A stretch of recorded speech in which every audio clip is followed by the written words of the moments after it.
Bonjour à toutes et à tous, bienvenue sur cette Agora de l'étudiant. On est très heureux de vous accueillir pour évoquer une école numérique à part aujourd'hui sur le marché, une école qui est unique par son parcours, par sa gouvernance, par son état d'esprit.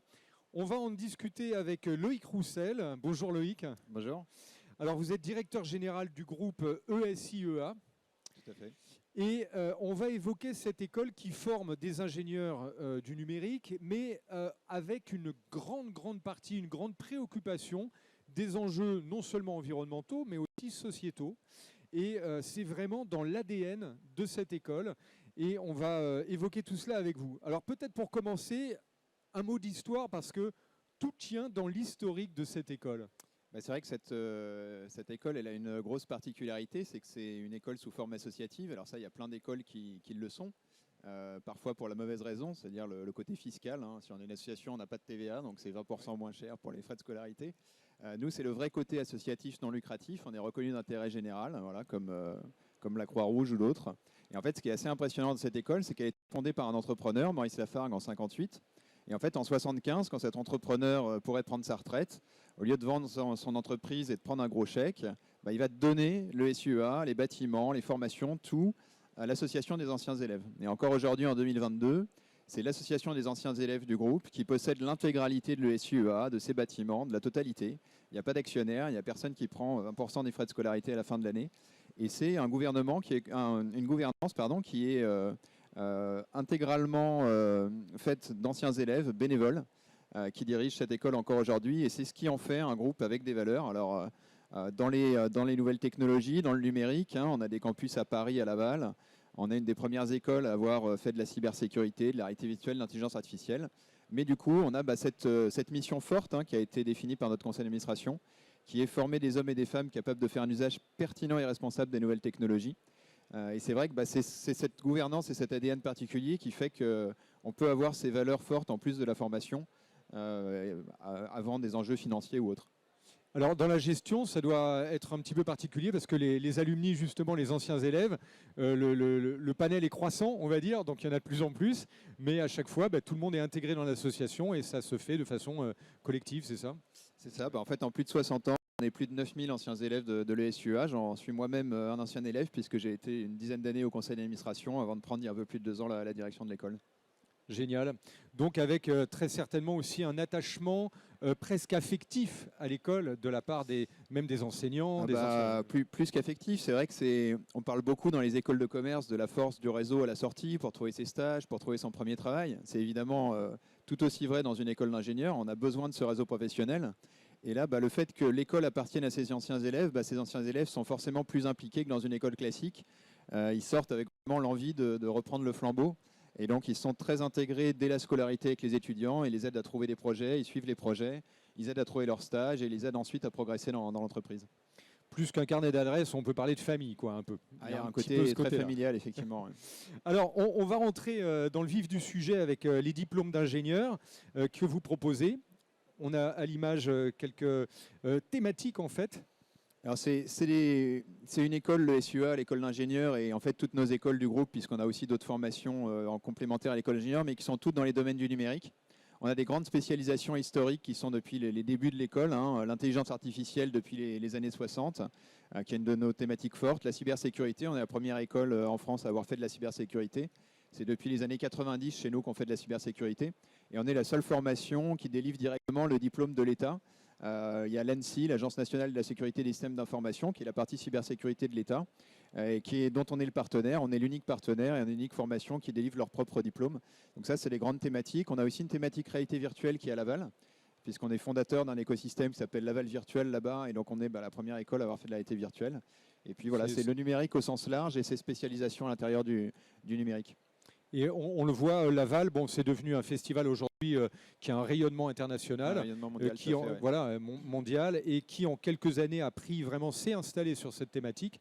Et au départ, ça commence avec une initiative de quelqu'un à Laval. Un projet étudiant, voilà, ce qui est assez un projet intéressant, étudiant. c'est de voir qu'il y a beaucoup de projets chez nous qui ont vocation à devenir des vrais projets, à créer des startups. On est l'école qui a le plus de création d'entreprises en France, devant des écoles de commerce, parce qu'on est dans des domaines qui sont porteurs, mais aussi qu'on a cette fibre entrepreneuriale qui est très forte, puisque finalement, c'est un peu comme une grande startup innovante, le SUA, avec toujours beaucoup de projets, et aussi beaucoup d'humains. Maurice Lafargue, le fondateur, s'est battu pendant des années contre la commission d'éthique d'ingénieurs pour avoir le droit de faire ce qu'il appelait de la formation humaine, ce qui aujourd'hui est devenu carrément obligatoire pour les écoles d'ingénieurs. Et c'est vrai qu'il y a toujours ce côté, on forme l'humain en plus de la technologie. Alors on va s'intéresser maintenant aux mineurs. Vous formez vraiment des experts, il faut le voir, hein, en cybersécurité, qui devient un thème aujourd'hui central dans le numérique. Bien sûr, on va en parler encore pendant de très nombreuses années. Et donc, grâce aux mineurs, vous avez vraiment des experts très complets. On peut l'évoquer. En fait, ce qui est assez rigolo, c'est de voir que dans une école des high-tech, hein, puisqu'on fait du numérique, on fait de l'intelligence artificielle, on fait de la cybersécurité, on a dans nos mineurs qui sont des spécialisations de 5e année, on a par exemple une mineure qui s'appelle Low-Tech, Low-Tech Innovation Frugale.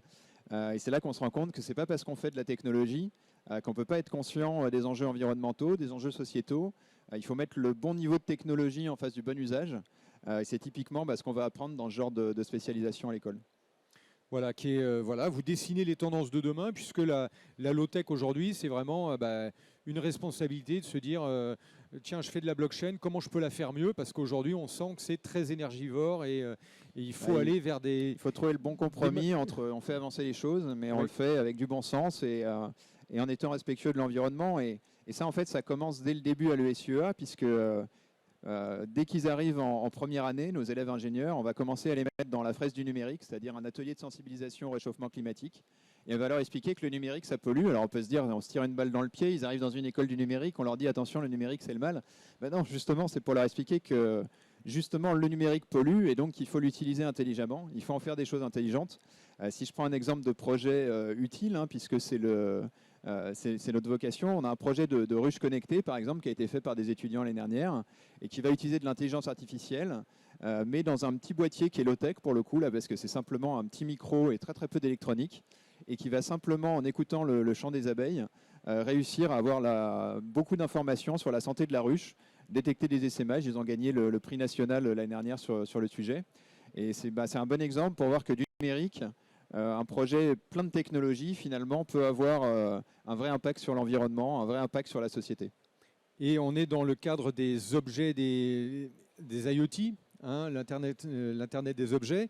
Et on voit que voilà, on peut avoir des toutes petites idées comme ça, facilement réalisables et qui ont un impact très fort. On va continuer donc à explorer. Vous avez également un laboratoire de recherche. Il y a ce côté pratique et on expérimente, on fait les choses. Oui, alors on a plusieurs laboratoires de recherche. On en a dans nos thématiques fortes, puisque ce qu'on veut, c'est que la recherche serve au service de la pédagogie. Tous nos chercheurs donnent des cours dans l'école et suivent des projets dans l'école. Et donc, du coup, automatiquement, c'est de la recherche dans le domaine d'excellence, hein, l'intelligence artificielle, la cybersécurité. Et même dans cette recherche, on va avoir des axes qui tous sont orientés enjeux sociétaux, enjeux environnementaux. Si on prend l'exemple de l'intelligence artificielle, qui est le slide suivant, notre axe principal du laboratoire de recherche en intelligence artificielle, c'est l'optimisation énergétique des algorithmes. Ça veut dire qu'on va faire de l'intelligence artificielle, mais en essayant de la rendre la moins consommatrice possible et donc la moins polluante possible. Toujours cette optique frugale, qui est un nouveau style d'innovation aujourd'hui, hein, l'innovation frugale qui nous vient de l'Inde. Alors, des moyens pour des projets d'ambition, on peut parler également du Fab Lab. Là, on a vu les laboratoires. Le Fab Lab, c'est le côté très geek makers. On se retrouve tous là. Et là encore, on retrouve les valeurs fortes de l'école. Exactement. Il y a deux choses à remarquer sur ce Fab Lab. C'est-à-dire qu'en dehors du fait qu'effectivement, c'est aujourd'hui le Fab Lab le plus équipé qu'on puisse trouver en France avec des centaines de milliers d'euros de machines. Mais il a deux particularités qui montrent encore tout cet ADN et toute cette volonté à l'ESUA. Le premier, c'est qu'il est créé et géré par les étudiants eux-mêmes. Voilà, il n'y a pas de Fab Lab manager, ce n'est pas un salarié de l'école qui va dire vous avez accès. C'est directement les étudiants eux-mêmes qui vont gérer ça. Et ça, c'est hyper important parce qu'en fait, en le faisant, ils vont développer des compétences d'ingénieurs, ils vont être des meilleurs ingénieurs. Et puis, ça a un côté beaucoup plus ouvert, beaucoup plus transverse. C'est le principe du tiers-lieu. En fait, on apprend en dehors des cours. Sans s'en rendre compte, on est en train d'apprendre. Et pour la petite partie écologique, parce qu'on peut se dire des imprimantes 3D, on fait fondre du plastique, on imprime du plastique. Ben non, à l'ESUA, en fait, on a inventé une machine avec nos étudiants qui prend les poubelles de l'école et qui en fait du fil d'imprimante 3D neuf. Ça veut dire que finalement, au lieu d'acheter du plastique sur base de pétrole, c'est à 100% le recyclage sur place des poubelles qui va faire de nouvelles pièces en impression 3D. Voilà, juste la petite précision pour ceux qui nous regardent ou qui nous écoutent. Voilà, les imprimantes 3D fonctionnent avec du fil qu'on va faire fondre et puis on va créer l'objet. Et ce fil, d'habitude, on l'achète. Et là, en l'occurrence, vous avez prouvé qu'en construisant la machine, vous pouvez recycler du plastique qui part à la poubelle d'habitude, vous le recyclez, vous en faites du fil et ça on peut faire des objets avec. C'est un exemple de transformation tout à fait extraordinaire. Il faut savoir démonter, remonter. Et donc dès qu'on arrive en première année à l'ESUA, on vous offre un petit robot programmable qui s'appelle l'ESIABot, qu'on a complètement conçu encore une fois avec nos étudiants. Ça part d'un projet étudiant et aujourd'hui c'est tous les étudiants de l'école qui en ont un en première année. Et l'idée c'est aussi de leur montrer qu'il y a plein d'applications qu'on peut faire avec un même objet, qu'on peut réparer, qu'on peut recycler. On a une recyclerie dans l'école et c'est vrai que tout ça sert à leur amener les bonnes valeurs qui sont celles d'un ingénieur utile et qui va utiliser la technologie à bon escient à sa sortie, on l'espère. Et du coup, ce petit robot, ils le gardent ou non? Ils vont le faire évoluer, ils vont le démonter. Ils vont le garder tout au long des 5 ans de l'école d'ingénieur et ça va être appliqué dans les cours, ça va être utilisé par les associations de l'école. Voilà, c'est un support en fait de projet infini. On peut tout faire avec, on peut faire de la cybersécurité parce qu'il est connecté en Wi-Fi, en Bluetooth. On peut faire des systèmes embarqués de l'intelligence artificielle puisque c'est un petit véhicule autonome par définition, hein, c'est une petite voiture télécommandée. Et en fait, on va pouvoir comme ça faire beaucoup de choses très ludiques. Et en fait, on a l'impression de s'amuser, mais on est en train d'apprendre des compétences d'ingénieur. La petite mascotte, c'est un peu le R2D2 de l'ESIEA, quoi. Et on peut peut-être évoquer, puisque là, on parle de ce cas précis du petit robot. On a ce type de robots qui vont transporter des charges dans les industries. On peut peut-être ouvrir sur les métiers aujourd'hui de l'ingénieur numérique. On a évoqué bien sûr tous les secteurs, hein, la cyber, l'IoT, etc. Mais concrètement, les ingénieurs qui sortent de chez vous, on va avoir quelques portraits juste après, mais on se dirige vers quel métier aujourd'hui quand on fait du numérique en tant qu'ingénieur? Aujourd'hui, un ingénieur généraliste du numérique, ça lui ouvre quasiment tous les domaines, puisqu'en fait, moi j'ai fait l'école il y a une vingtaine d'années. Il y a une vingtaine d'années, ça formait principalement à des métiers de l'informatique au sens large. Aujourd'hui, il n'y a quasiment aucun domaine dans lequel il n'y a pas de numérique. Si on prend l'exemple, par exemple, de l'automobile, l'automobile ne se porte pas très bien en ce moment. Les seules personnes qui recrutent, c'est des informaticiens parce que les véhicules deviennent autonomes. Dans l'aéronautique, c'est pareil. L'aéronautique, avec le Covid, a énormément de mal à sortir la tête de l'eau. Par contre, il y a toujours besoin d'informaticiens, il y a toujours besoin de gens qui font de l'électronique. Et finalement, on se rend compte que quel que soit le domaine, et là vraiment dans quasiment tous les domaines possibles et inimaginables, il y a besoin d'une révolution numérique et il y a besoin de mettre de l'informatique. Donc en fait, quand on sort d'une école du numérique, on a accès à quasiment tous les domaines d'activité qui existent. Il faut savoir qu'il y a en France à peu près 32 000, un manque de à peu près 32 000 ingénieurs informaticiens par an. Et à l'échelle mondiale, rien que dans la cybersécurité, qui est une de nos spécialisations fortes, c'est 3 millions de personnes par an. Donc autant vous dire que pendant des dizaines d'années, il n'y aura pas trop de problèmes à trouver du travail en sortant d'une école du numérique. Employabilité immédiate, j'imagine, derrière le... Voilà, c'est pas derrière, c'est bien avant d'être sorti. Ils ont 30 offres chacun avec des salaires qui explosent tous les ans. Et c'est D'accord. clairement le domaine le plus bouché dans le sens où il y a le plus de demandes et le moins de gens formés. Donc ça s'arrache un ingénieur informaticien. C'est pas dans tous les secteurs que l'étudiant en sortie de parcours choisit sa boîte. Voilà, là, c'est plus que choisir, c'est un vrai jeu de séduction des entreprises. Et voilà. Alors, on va voir, puisqu'on évoque justement ces parcours, ces différents métiers, on va avoir des exemples concrets d'anciens élèves qui ont vraiment fait de très belles choses après. Là, on a à l'écran donc Laure Delisle. Ouais, Laure, en fait, l'idée, c'est de montrer un peu ce que c'est justement qu'un ingénieur qui sort avec des valeurs. Laure, elle est à Caltech. Donc Caltech, c'est la meilleure université au monde pour faire de l'intelligence artificielle. Elle fait sa thèse là-bas. Donc il n'y a que des gens de Stanford et du MIT. Et on est très fiers qu'il y ait quelqu'un de l'ESUA et encore plus une femme, parce que c'est là aussi la seule femme dans le programme. Et elle, son sujet de thèse, c'est qu'elle utilise les images satellites gratuites, donc celles qui sont mises à disposition gratuitement par les satellites météo et autres, pour détecter automatiquement les feux au Darfour et ainsi lutter contre la violation des droits de l'homme par un petit peu d'intelligence artificielle qui analyse des images satellites. Et ça, c'est pour Amnesty International. Très bien. Un autre exemple, alors celui-là, il est remarquable. Laurent Rivière, son parcours, et lui, il est récent. Alors, Laurent Rivière, donc Laure, elle était dans la spécialisation intelligence artificielle. Laurent Rivière était dans la spécialisation des systèmes embarqués, un petit peu plus électronique. Il a créé une société qui s'appelle Sunburn. Ils ont fait le premier drone solaire au monde.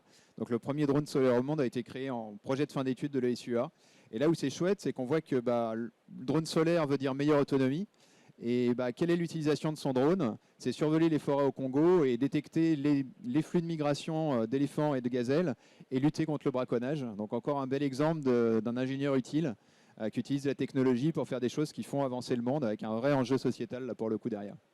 Là, pour le coup, c'est vrai qu'on a une responsabilité sociétale très forte. On l'a souvent entendu, ce mot utile, ça fait partie de l'ADN, former des ingénieurs ou le numérique utile, des ingénieurs utiles. Il y a ce vrai sentiment de dire, tiens, je fais quelque chose d'utile pour la société. Exactement, ouais, tout à fait. C'est notre baseline, ingénieur d'un numérique utile. On essaye de leur former à utiliser ces technologies pour faire des choses utiles et pas pour faire des gadgets qui vont simplement avoir le côté polluant de l'informatique sans avoir les avantages. Et quand on voit où a été Solar Impulse avec Bertrand Piccard, on se dit que voilà, il y a un bel avenir pour ces drones solaires.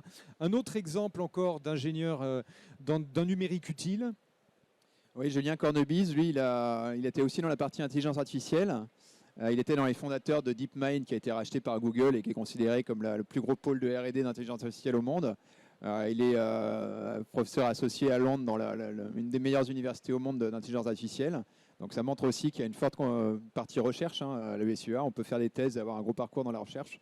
Et toujours pour Amnesty International, il a fait un projet qui détecte automatiquement sur Twitter le harcèlement des journalistes et des femmes politiques sur Twitter avec des retours juste incroyables. Ça fonctionne extrêmement bien. Donc c'est encore un bon exemple d'intelligence artificielle, de réseaux sociaux, mais pour la bonne cause.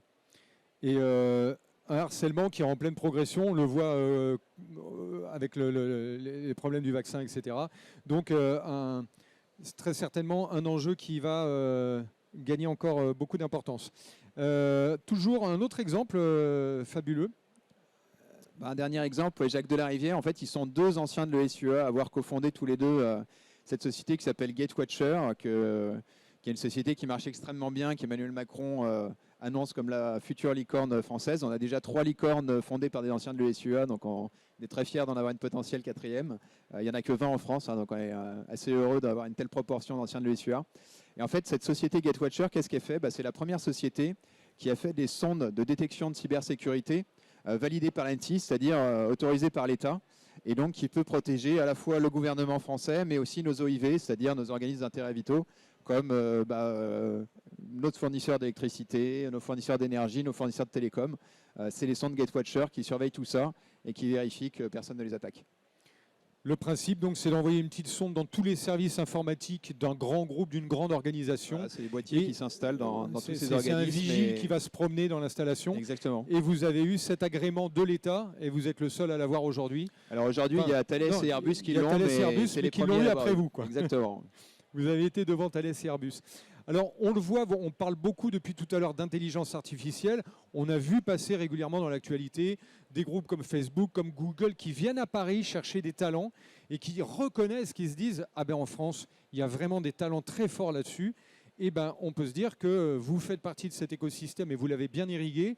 Et on peut, je pense, pour l'avenir, se focaliser aussi sur ces sujets d'excellence, puisqu'on a beaucoup de grands talents de l'intelligence artificielle. On vient d'en évoquer plein là. Vous le vivez comme ça, vous, au quotidien dans l'école? Ah bah oui, on le vit comme ça. Puis on le disait tout à l'heure, on a 9000 alumni, on en a des centaines qui sont chez Google, on en a des centaines qui sont dans toutes ces belles sociétés je reviens à l'échelle mondiale. À l'Or de Lille tout à l'heure, vous évoquiez, elle est à Santa Barbara en Californie.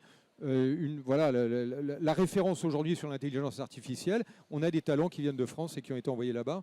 Oui, je vous dis, c'est la seule française, la seule femme et la seule qui ne vient pas d'une des 3 plus grandes universités américaines. Donc on est plus que ultra fiers. Il faut savoir que Laure, avant de faire sa thèse, elle a commencé chez Elementia, qui est la pépite mondiale de l'intelligence artificielle, qui est fondé par un ancien de l'ESUA, qui en était toujours le patron, et que c'est comme ça qu'il l'a embauché. Donc quand on parlait tout à l'heure de ce réseau des anciens élèves, alors c'est un bon exemple, puisqu'elle a eu comme premier job un job incroyable dans la plus belle start-up du monde, mais parce qu'elle a été fondée par un ancien de l'école. On aurait pu parler d'Algolia, qui est là aussi encore une licorne française, à San Francisco, qui a levé plus de 300 millions de dollars. Algolia, c'est fondé par Nicolas Dessaigne, un ancien, encore une fois, de l'ESUA. Donc ce réseau, il permet effectivement d'avoir un vrai accès à toutes ces entreprises. Il faut savoir que des gens comme Nicolas Dessaigne, c'est des gens qui peuvent paraître complètement intouchables, mais par ce côté justement très familial, un étudiant de l'école lui envoie un email, il répond dans la journée. Excellent. Alors on le voit, il y a à la fois des valeurs, à la fois une gouvernance très atypique, unique, il y a une recherche d'excellence permanente. On peut peut-être parler de l'intégration de l'école. C'est un rendez-vous qui arrive maintenant à très court terme. On a ce rendez-vous de Parcoursup. Comment on rentre à l'ESIAE? L'ESUA. On rentre à l'ESUA soit en post-prépa, soit en post-bac. D'accord. En post-prépa, c'est via le concours Puissance Alpha, qui réunit 16 écoles. Voilà, donc concours Puissance Alpha pour la plupart des spécialisations. Après, on a aussi ce qu'on appelle de l'admission parallèle pour les parcours, soit en réorientation, soit post-IUT. Voilà. On peut quasiment de n'importe quel profil scientifique, évidemment, intégrer l'école, mais disons que les voies prioritaires, qui sont la large majorité de nos recrutements, du sont post-bac via le concours Puissance Alpha et post-classe préparatoire, concours aux 3 ans. Excellent. Formation donc en 5 ans. Qu'est-ce qu'on a comme... on l'a évoqué tout à l'heure, mais donc on est sur du 5 ans. Il y a des modules en prévision peut-être un petit peu plus courts Alors l'avantage quand on fait sur les 5 ans, plutôt que d'arriver en Bac plus 3, c'est que ces 2 premières années, évidemment, elles sont sur mesure pour nous. Donc il va y avoir beaucoup plus de numérique intégré dès les premières années, contrairement aux classes préparatoires où on reste sur du très généraliste. Et automatiquement, plus de matières concrètes, plus de maths de physique. Nous, dès le début, ils sont dans une école d'ingénieurs, finalement, en 5 ans. C'est-à-dire que dès le début, ils ont des projets, ils font beaucoup de numérique. Et surtout, ils ne font pas ce qui ne va pas leur servir après. Ils ne vont pas faire de chimie, par exemple, parce qu'il n'y en a pas dans nos métiers. Voilà. On va adapter, évidemment, et optimiser. Donc la voie royale reste l'entrée post-bac. Alors l'entrée post-bac en voie royale, quand même formation continue, donc des gens un peu experts qui veulent se recadrer un petit peu et compléter leur parcours par des briques peuvent arriver également. Est-ce qu'on a des portes ouvertes ou des rendez-vous Oui, tout à fait. On a la prochaine qui est le 26, si je ne dis pas de bêtises. Et 26 février. 26 février, oui, tout à fait. Le mieux, c'est d'aller sur esua.fr. Et comme ça, vous aurez toutes les dates de nos journées portes ouvertes. esua.fr. On aura toutes ces dates-là. Pour boucler, donc, on peut rebalayer en petite synthèse la force de cette école. C'est tout d'abord une gouvernance atypique. Est-ce que ça se ressent aussi? Je voulais poser cette question. Ce caractère ultra collectif, comme ça, j'imagine que même dans les cours, dans la vie au quotidien, ça doit se ressentir. Oui, tout à fait. Déjà, il y a 70% de projets à l'école, donc c'est très orienté learning by doing. Et dans ces projets, il y a aussi des alumni qui sont intégrés et qui vont être suiveurs de ces projets. Donc en fait, dès le début, on a les mains dans les projets, le faire par soi-même et ce réseau professionnel qui est déjà là, puisque votre suiveur va être quelqu'un qui a fait le même parcours que vous, qui en est sorti et qui va à la fois vous conseiller, vous aider, mais aussi vous ouvrir les portes de son réseau professionnel. Et donc vous, dans le parcours que vous avez eu, vous avez été au conseil d'administration et derrière le fait de gérer l'école, vous la dirigez depuis quand maintenant ça se fait? Moi, pour le coup, j'ai un profil qui est particulier dans les écoles d'ingénieurs, mais pas tant que ça à l'ESUA. C'est-à-dire que déjà à l'école, j'ai fondé une première société en étant encore étudiant dans le domaine de la cybersécurité, que j'ai vendue au groupe EADS avant même d'être sorti de l'école. J'en ai monté 4-5 autres ensuite, dont une société leader mondial sur le domaine du livre électronique, revendue à la seule société qui restait encore à l'époque dans le domaine, qui est une grosse société canadienne.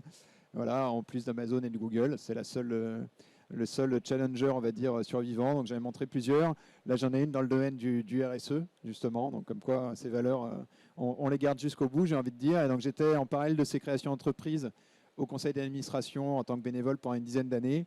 Et comme on avait des gros chantiers à l'ESUA qu'on voulait mettre en place, j'ai pris cette mission il y a 2 ans et demi de la direction générale pour mettre en place ces virages qui sont j'ai envie de dire visible, hein, puisqu'aujourd'hui on est notamment dans le classement de l'étudiant qui nous accueille aujourd'hui, deuxième école privée française d'ingénieurs, toutes catégories confondues, et première du numérique. Donc voilà, on est très heureux de voir qu'on peut faire des choses sans être dans une vraie volonté de rentabilité. On peut avoir des valeurs et quand même être reconnu dans les meilleures écoles françaises et être sur le podium. Donc ça nous conforte dans notre idée de continuer à faire les choses comme ça. Excellent. Et comme on le voit aussi, dans l'ADN, cette part très forte de l'entrepreneuriat avec à tous les niveaux, tiens, je fais, je crée, tu veux faire ta start-up, on y va, on va te pousser, on va t'encourager. Ouais, puis ce qu'on aime bien à l'ESUA, c'est que ce soit l'école qui s'adapte à ses étudiants et pas l'inverse. Et du coup, on a parlé de l'or avec la recherche, on parle de l'entrepreneuriat. Un étudiant qui veut faire de la recherche ou qui veut faire de l'entrepreneuriat, on va complètement adapter son parcours. Et c'est l'école qui va s'adapter à ce parcours. Donc concrètement, c'est des cours en moins pour vous libérer du temps. C'est de l'accompagnement supplémentaire. C'est les anciens de l'école qui vont justement suivre votre projet, qui vont vous aider. Et donc, il y a une partie des crédits ECTS, donc une partie de votre notation de l'année qui va se rebasculer sur votre projet de recherche ou sur votre projet entrepreneuriat. Et c'est ce qui permet d'avoir des étudiants qui, encore étudiants, montent des startups qui sont des licornes quelques années après. Il y a un chiffre qui est assez intéressant dans l'entrepreneuriat pour se rendre compte un peu de la force de l'entrepreneuriat à l'ESUA. Si on prend ces 10 dernières années, les entrepreneurs qui ont créé les entreprises qui ont levé le plus de fonds, parce que c'est un indicateur un peu factuel et externe, on va dire, c'est 500 millions d'euros levés ces 10 dernières années par des anciens de l'école. Donc c'est vraiment colossal. Il y a à ma connaissance aucune école qui a des stats pareils. Donc ça montre qu'il y a des vraies entreprises qui se créent avec des vrais partenaires qui les suivent et donc en plus des super créations d'emplois derrière. Excellent. Donc on le voit en petite synthèse comme ça, une école qui propose déjà dès le départ un ADN avec beaucoup de valeurs autour de la société, de la responsabilité, du numérique utile, des axes d'excellence très forts, la cyber, l'intelligence artificielle, toutes les grandes thématiques du numérique aujourd'hui. Et puis on le rappelle, donc 3 campus. Paris, Ivry-sur-Seine et Laval. Ivry-sur-Seine et Laval. Donc on vous retrouve sur le site esiea.fr et bien sûr les portes ouvertes qui arrivent le 26 février a priori. Ouais, c'est ça. Et puis le stand I33 ici. Le stand, on peut vous retrouver très facilement sur le salon pour prolonger parce que c'est vraiment intéressant. Et puis bien sûr ce rendez-vous à Parcoursup via le concours Puissance Alpha, on accède à cette superbe école. Merci beaucoup Loïc Roussel d'être venu nous raconter cette belle histoire. Et puis le salon continue bien sûr. Excellente journée à toutes et à tous. On se retrouve très bientôt pour une nouvelle conférence.